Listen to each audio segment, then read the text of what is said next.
Video 2 of my Steam summer sales, this time with first-person shooters, Titanfall 2, BioShock, Doom Eternal, Half-Life 2, Orange Box. Every pick gets my honest take, what I loved and what held it back. Welcome, this is F5 Dad, and let's do this. Titanfall 2 has the greatest first-person shooter campaign ever made, and I've played it through multiple times, and it just never gets old. The parkour movement, chain wall runs, slide hops, and double jumps into a flow state, and nothing else matches. The relationship between BT 7274 and pilot Jack Cooper is genuinely touching. Campaign is 5 to 6 hours, so it does end a little too soon, but those hours contain some of the most creative level design ever put into an FPS. Pick it up. System Shock 2 Remastered brings back Shodan, gaming's greatest villain, and the haunting Von Braun environment remains one of the most genuinely unsettling sci-fi settings ever built. Night Dive's restoration is excellent with smooth frame rates and cooperative support. The visuals show their 1999 bones with flat textures and stiff enemies, and the complete absence of quest markers are going to send some wandering for hours. Pure immersive sim history for players willing to meet it on its own terms.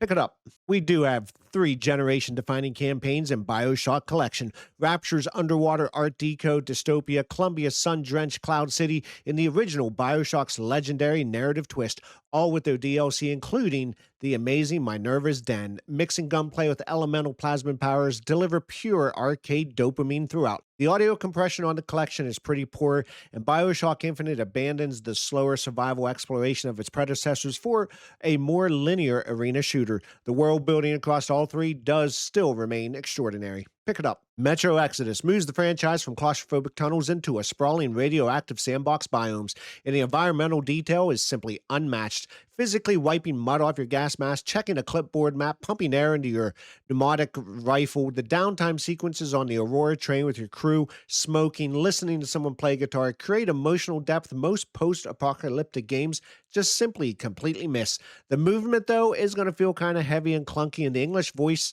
pauses are pretty awkward when you're listening to it, but either way, the atmosphere does earn everything it provides.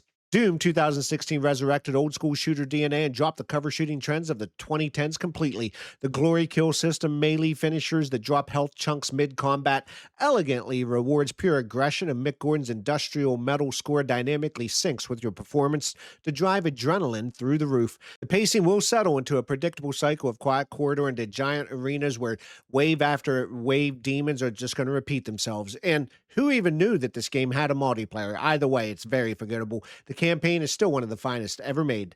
Pick it up. Doom Eternal turns combat into high-speed chess, chainsaw for ammo, flame belch for armor, glory kills for health. Managing that resource wheel while mid-air dashing and using the most meat hook grapple on your super shotgun creates a pretty brilliant tactical system. The deluxe edition includes both Ancient Gods DLC campaigns, which are brutal and worth every minute. What I didn't like, the ammo caps are pretty punishing, the platforming sections derail the pacing, and the lore dumps are pretty heavy. Either way, the core loop is still exceptional. Wolfenstein 2, The New Colossus, is some of the boldest campaign direction in any shooter, dual-wielding a rotary shotgun and a giant laser cannon while the narrative delivers pretty disturbing alternate history themes is a remarkable combination. The rig kits that change how you physically navigate levels and meaningful variety. Higher difficulties will turn enemies into bullet sponges with strip damage indicators, and the hub map is notoriously confusing, and the DLC is going to recycle assets pretty bad. Either way, the campaign itself is still a masterpiece and highly recommend. Pick it up. Trepang 2 is the spiritual successor to F.E.A.R, and it earns that title completely. Power sliding into a group of soldiers, going invisible, grabbing one as a human shield, stuffing a grenade in his pocket, and throwing him into the crowd never gets old. The movement ceiling is also pretty exceptional. The campaign, though, does end about 5 to 6 hours, and the horror backroom sections completely kill the momentum with cheap jump scares. As a pure action fantasy, though, it is still pretty extraordinary while it lasts. My next game, time only moves when you move, and that is Superhot. And watching your slow, calculated dodge plays back at real speed makes you look like an action movie star without trying. The improvised combat of throwing empty pistols, catching mid-air weapons, and slicing bullets with a katana is always satisfying. The main campaign, though, is 2 to 3 hours, and the meta-narrative is pretty aggressively pretentious. The endless and challenge modes do unlock after completing it are the real value and where this game truly lives. Deep Rock Galactic has the most welcoming co-op community in modern gaming, anchored by the legendary rock and stone salute. Solo players get Bosco, a drone companion that generally handles mining and defense flawlessly. All seasonal content and functional updates are entirely free, which the community deeply respects. The endgame grind, though, for weapon overclocks can take months of real-world time, and 3D cave navigation occasionally becomes pretty disorienting. Still, one of the finest co-op experiences ever available anywhere. Pick it up. Developed almost entirely by one person, and it shows in the best way possible way. I'm talking about Bright Memory Infinite. The hyper-polished ray-traced environments rival AAA productions, and blending first-person gunplay with sword deflections, air juggles, and gravity abilities feels pretty empowering. The campaign, though, is only about 2 hours, and the story is completely incoherent. At this price for something this visually remarkable and this kinetically satisfying, the short runtime is absolutely forgivable.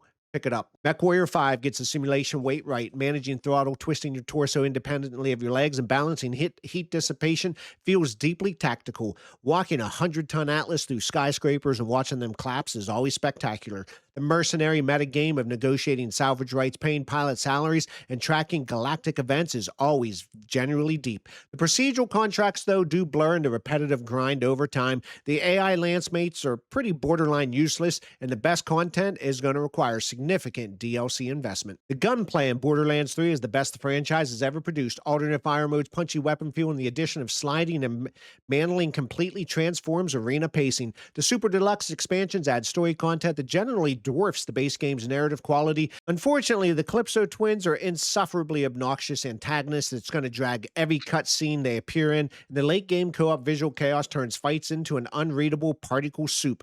The loot loop, though, is very deeply addictive. Pick it up. Forgive Me Father is a cel-shaded comic book. Art direction is generally stunning. Handcrafted 2D enemy bitmaps and the 3D environments make every frame look like a dark Lovecraftian panel.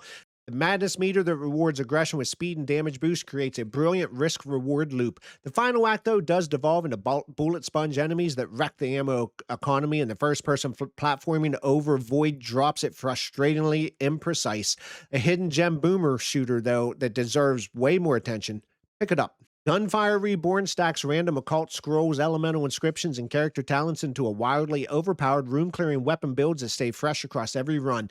Swapping characters completely rewires your tactical approach. Dual shotguns versus sword-slashing playstyles are genuinely distinct experiences. The early game before permanent meta progression unlocks is brutally fragile, and the English translation is notoriously confusing on buff descriptions. For 4-player co-op roguelike chaos, though, nothing in this genre comes close. Pick it up. Warhammer Boltgun is the ultimate boomer shooter, classic 90s sprite aesthetics with crisp, modern physics, and a satisfying weight of Space Marine stomping through Gothic cathedrals. The chainsword melee and the punchy Boltgun deliver pure 40k power fantasy.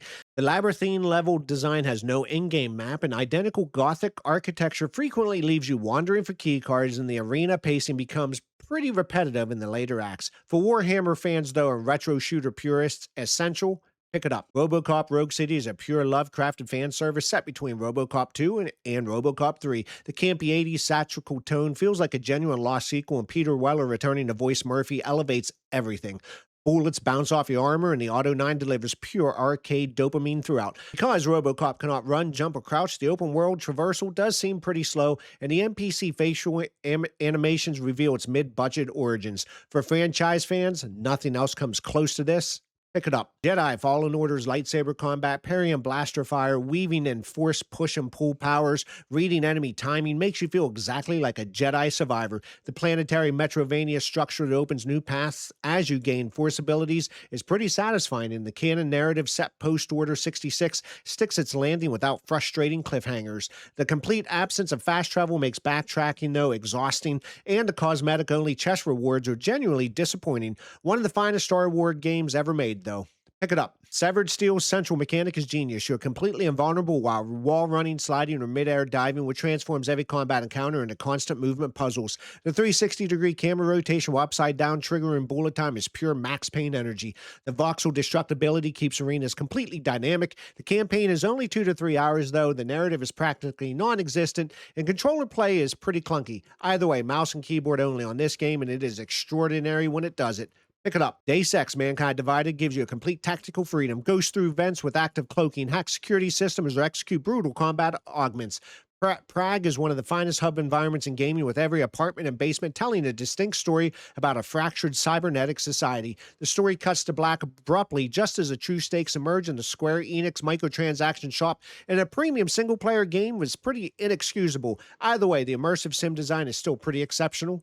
Pick it up. The greatest value in all of gaming history. Half-Life 2, Episode 1, Episode 2, the original Portal, and the foundation of Team Fortress 2 for the price of a single game. Half-Life 2's campaign shifts genre every hour without missing a beat, and the gravity gun weaponizing radiators and saw blades remains one of gaming's most satisfying mechanics.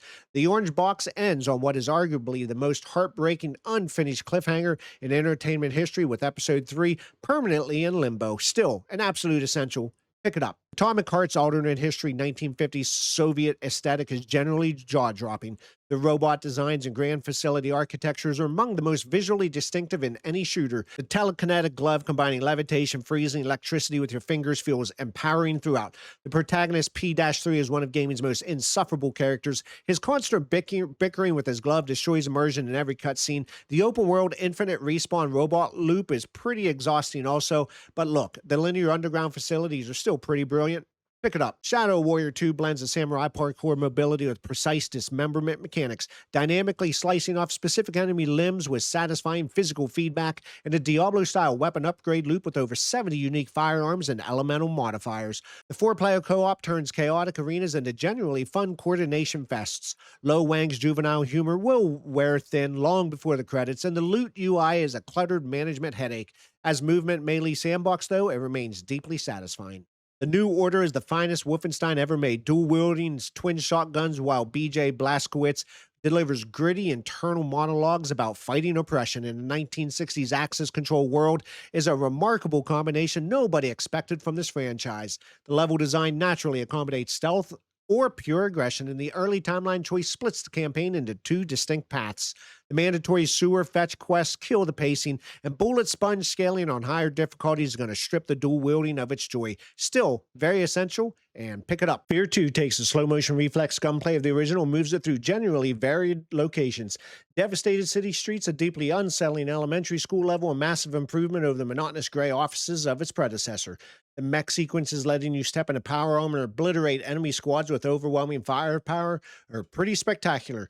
Though with the sequel, you do have dumbed-down AI, stripped environmental destruction physics, giant button prompts, and a checkpoint system replacing the original's quick save. The slow-motion carnage still delivers, though. Pick it up. That is 25 videos and looking at first-person shooters. I am trying to do as many genre videos as I can release across the Steam Summer Sale 2026. Do me a favor, hit subscribe, ring the bell so you don't miss a single one of these videos. And remember, click F5, reset, reload. I am F5 Dad, and I'll see you on the next video.